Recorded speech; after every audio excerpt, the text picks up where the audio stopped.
Hello students, welcome to this computer class. In this class, I am going to discuss about the chapter 3 computer viruses from page number 30 to page number 32. First is boot viruses. Boot viruses infect the boot records of hard disk. Here, boot records means master boot record. It is the first sector of the computer hard drive.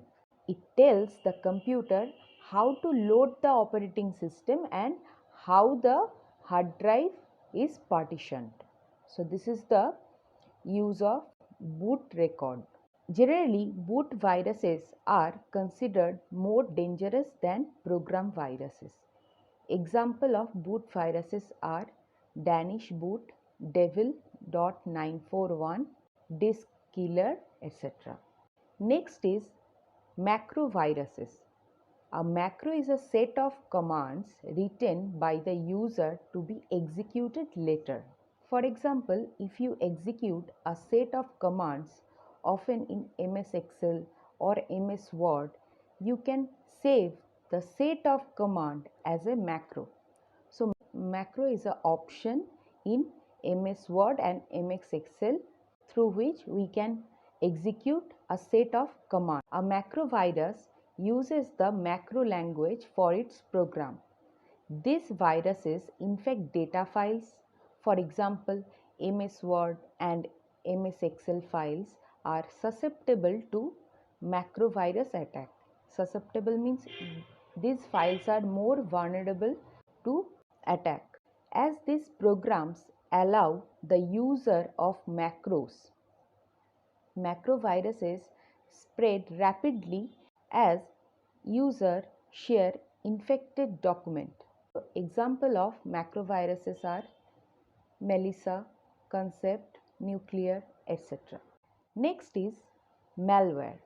Malware is short for malicious software. Malicious means harmful.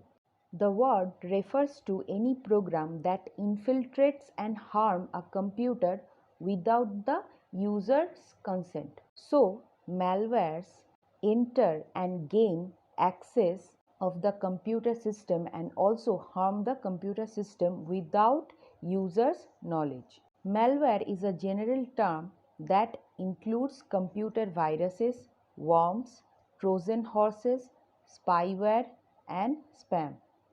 Malware can slow down computers and networks. Here, network means internet. It can be annoying or it can be actively destructive. Destructive means harmful. Next is worms. A worm is a program capable of reproducing and spreading itself to another computer system, usually by means of computer network or internet. Worms spread without any human action, thus differ from virus, because in case of virus spread only when the user does something like running an infected program or attaching an infected file, but worms spread without any human action.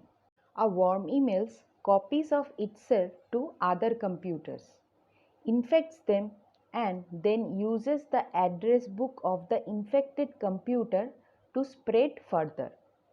Computer worms usually do not cause direct damage to programs and files. However, they consume large amount of memory or network bandwidth, thus slowing down the computer and making it almost impossible for the user to work. Example of computer worms are Code Red, Sarcam, and I Love You. Next is Trojan horses. A Trojan horse is a program that appears useful but actually programmed to pass the user's data to someone else.